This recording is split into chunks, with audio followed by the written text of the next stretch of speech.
കണ്ണൂരിൽ SDPI പ്രവർത്തകൻ വെട്ടേറ്റ് മരിച്ചു. ആക്രമണത്തിന് പിന്നിൽ മുസ്ലിം ലീഗ് എന്ന ആരോപണം. ജോഷ്ലെ ഉയർന്ന വിവരങ്ങളുമായി. ജോഷ്ലെ, എങ്ങനെയായിരുന്നു സംഭവം? ജോഷിലേക്ക് എത്താം. കണ്ണൂരിൽ SDPI പ്രവർത്തകനാണ് വെട്ടേറ്റ് മരിച്ചത് എന്ന റിപ്പോർട്ടുകളാണ് പുറത്തുവരുന്നത്. ആക്രമണത്തിന് പിന്നിൽ SDPI പ്രവർത്തകൻ ഫാറൂഖാണ് കൊല്ലപ്പെട്ടത്. ആക്രമണത്തിന് പിന്നിൽ മുസ്ലിം ലീഗാണ് എന്നാണ് SDPI ആരോപണം.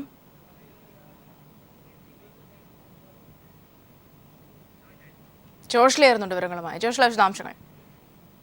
സൗമ്യ, SDPI പ്രവർത്തകൻ ഫാറൂഖാണ് മരിച്ചത്. അല്പസമയം മുൻപായിരുന്നു സംഭവം.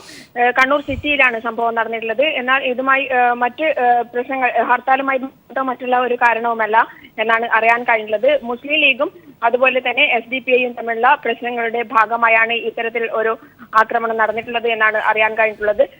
മുസ്ലിം ലീഗ് പ്രവർത്തകനാണ് ഫാറൂഖിനെ വെട്ടിയതെന്നാണ് അറിയാൻ കഴിഞ്ഞുള്ളത്. മുസ്ലിം ലീഗ് പ്രവർത്തകൻ റൌഫ് ഫാറൂഖുമായി സംസാരിച്ചുകൊണ്ടിരിക്കെ വെട്ടുകയായിരുന്നു. AKG ആശുപത്രിയിൽ പ്രവേശിപ്പിച്ചെങ്കിലും ജീവൻ രക്ഷിക്കാനായില്ല. മറ്റ് രാഷ്ട്രീയ സംഭവങ്ങളുമായി ഇതിന് ബന്ധമില്ല, ഹർത്താലുമായി ബന്ധമില്ല എന്നാണ് അറിയാൻ കഴിഞ്ഞിട്ടുള്ളത്. മുസ്ലിം ലീഗും SDPI പ്രവർത്തകരും തമ്മിലുള്ള പ്രശ്നത്തിന്റെ ഭാഗമായാണ് ഇത്തരത്തിലൊരു കൊലപാതകം നടന്നിട്ടുള്ളത് എന്നാണ് അറിയാൻ കഴിഞ്ഞിട്ടുള്ളത്. സൗമ്യ, ജോഷ്ലിയാണ് വിവരങ്ങൾ നൽകിയത്. കണ്ണൂരിൽ SDPI പ്രവർത്തകൻ വെട്ടേറ്റ് മരിച്ചു. മുസ്ലിം ലീഗുകാരാണ് കൊലയ്ക്ക് പിന്നിലെന്നാണ് ആരോപണം.